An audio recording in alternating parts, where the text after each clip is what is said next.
Di antara banyak sekali teknologi yang sedang dikembangkan oleh para perusahaan visioner saat ini, Metaverse menjadi perbincangan hangat karena digadang-gadang akan mengubah pola hidup manusia secara keseluruhan, baik bersosialisasi, berkegiatan, hingga dalam hal berbisnis. Seperti apakah Metaverse itu, dan apa impact yang akan kita rasakan dengan hadirnya Metaverse ini? Bersama saya Bintang Sugara Tarigan, ini dia Metaverse.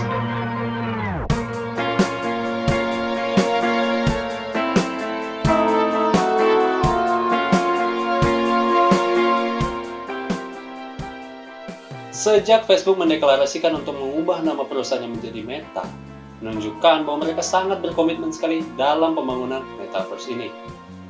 Mereka mendefinisikan Metaverse sebagai seperangkat ruang virtual yang dapat Anda ciptakan dan jelajahi dengan orang lain yang tidak berada di ruang fisik yang sama dengan Anda.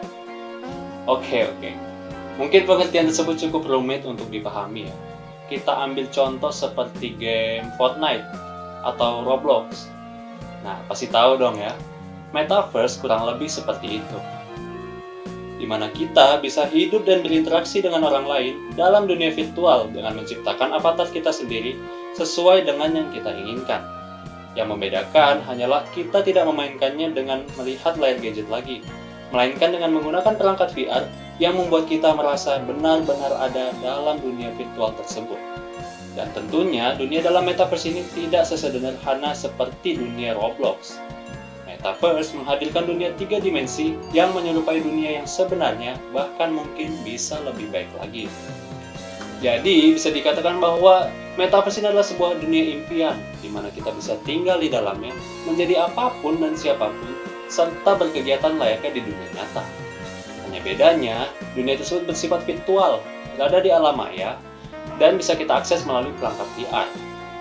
Meskipun maya, pengalaman yang dirasakan akan bersifat real time dan permanen, sama seperti kehidupan kita saat ini.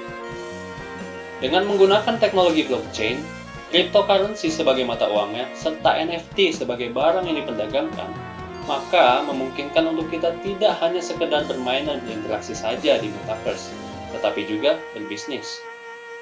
Lalu, peluang bisnis seperti apakah yang bisa didapat dengan hadirnya Metaverse ini?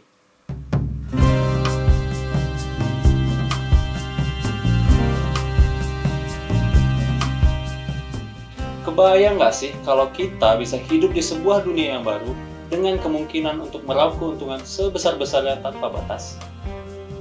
Ya, ini adalah salah satu yang ditawarkan dari Metaverse.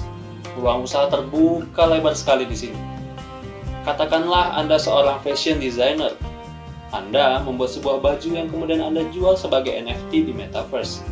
Dengan bantuan teknologi blockchain, akan menjaga keoriginalan dan keunikan dari sebuah barang yang Anda jual, sehingga tidak memungkinkan untuk adanya copy dari barang tersebut. Nah, apabila banyak orang yang tertarik dengan barang yang Anda jual, maka akan menjadikan value dari barang tersebut naik tentunya. Di Metaverse, Anda tidak hanya menjual barang saja sebagai NFT, tapi Anda juga bisa menjual layanan atau jasa Anda kepada orang lain di Metaverse. Misalnya Anda seorang arsitek. Nah, Anda bisa menjual layanan atau jasa Anda untuk mendesain rumah atau bangunan virtual di Metaverse. Tidak hanya itu saja, Anda juga bisa menjadi tuan tanah di Metaverse. Ya, tuan tanah. Anda bisa membeli atau menyewa tanah, membangun apapun di atasnya, dan mendapatkan uang darinya. Anda bisa membangun taman hiburan atau tempat rekreasi virtual dan menarik biaya dari setiap pengunjung yang masuk. Atau Anda bisa juga membangun mall virtual, serta menarik komisi dari setiap penjualan yang terjadi di mall virtual Anda. Bahkan, Anda bisa memasang billboard di dinding mall virtual Anda dan menyewakannya kepada brand-brand. Nah, itu hanya bentuk kasarnya saja.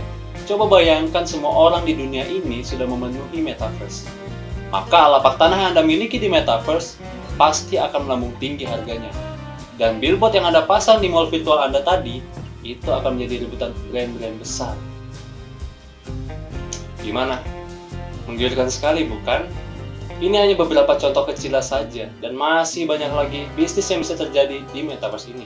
Karena seperti yang disebutkan tadi, peluang usaha terbuka lebar sekali di sini. Namun, dari banyaknya keuntungan yang bisa terjadi di Metaverse, tidak dapat dipungkiri bahwa metaverse pun membawa dampak buruk yang bahkan bisa dibilang cukup gelap.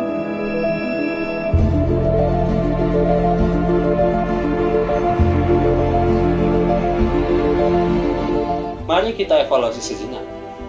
Kira-kira siapa sih yang paling diuntungkan dan dirugikan dari hadirnya media sosial? Ya, para perusahaan yang membuat media sosial itulah yang paling diuntungkan. Dan yang dirugikan adalah kita sebagai pengguna. Hanya saja, kita tidak sadar bahwa media sosial tersebut telah mengambil semuanya dari kita, baik waktu, data, dan privasi kita. Metaverse kurang lebih akan seperti itu. Bahkan, mungkin bisa lebih berbahaya dari media sosial. Metaverse berpotensi besar akan menggeser realitas yang sebenarnya, bahkan bisa memperparah masalah perpecahan sosial yang ada di sekitar kita. Pengalaman berinteraksi sosial secara langsung dan bersama-sama bisa dengan cepat terkikis. Orang menjadi lupa akan dunia nyata dan lebih mengedepankan dunia virtual. Apalagi jika memang Facebook atau Meta di sini yang akan menjadi perusahaan pemenang dalam pembangunan Metaverse. Seperti yang kita tahu, Facebook merupakan sebuah perusahaan monopolis yang menguasai data, perilaku, kecenderungan, dan bahkan seringkali memanipulasi keinginan, kehendak, pilihan, serta relasi sosial kita dengan cara yang begitu sadis dan elusif. Sehingga mereka dengan cara apapun akan membuat kita secara tidak langsung merasa terikat dengan metaverse ini. Karena mereka tahu kegiatan yang kita lakukan di real life atau dunia nyata tidak memberikan keuntungan untuk mereka. Nah, hal ini akan membawa kita kepada sebuah mimpi buruk yang mana privasi yang tadinya milik kita sendiri atau orang-orang terdekat, nantinya semua privasi tersebut akan dipegang oleh tuan rumah dari platform metaverse yang kita tinggali. Jadi, bisa dibayangkan berapa triliun data yang didapat dan digunakan nantinya untuk menganalisa kebiasaan kita di dunia digital, yang nantinya akan digunakan mereka untuk kebutuhan advertisement. Dan dari sinilah kita akhirnya menjadi sebuah produk digital. Jadi, kebiasaan yang tercatat tersebut akan menjadi database bagi perusahaan-perusahaan dan mega corporate dalam menentukan iklan-iklan yang cocok dengan kita. Dengan begitu, produk digital yang terkesannya free untuk kita sebenarnya sama saja dengan menjual diri untuk keuntungan mereka, di mana mereka mendapatkan database, kemudian kita pun membayar kepada mereka, yang pada akhirnya mereka merilis produk yang cocok dan kita pun membelinya. Dan kemudian akan menjadikan manusia jauh lebih konsumtif. Coba kita bayangkan, ketika metaverse ini sudah bisa diakses dengan mudah dan semua orang di dunia ini menjadi user di sana, maka perusahaan-perusahaan besar akan membangun infrastruktur juga di dalam dunia virtual tersebut. Karena company akan terus ada di mana capital itu ada. Hal ini akan mendorong ke arah di mana nantinya ekonomi dikontrol oleh para first mover atau orang-orang yang sudah lebih dulu menjadi tuan tanah di metaverse. Jutaan orang akan berusaha membuka bisnis di sana, dan para tuan tanah akan menetapkan harga sewa lapak yang kemungkinan tidak masuk akal. Sehingga mau tak mau mereka pun menerima bagi hasil yang tidak seberapa tersebut secara paksa. Ketimpangan ekonomi tersebutlah yang menggambarkan bahwa metaverse ini hanya menguntungkan para tuan tanah saja. Ya, kapitalisme telah terjadi.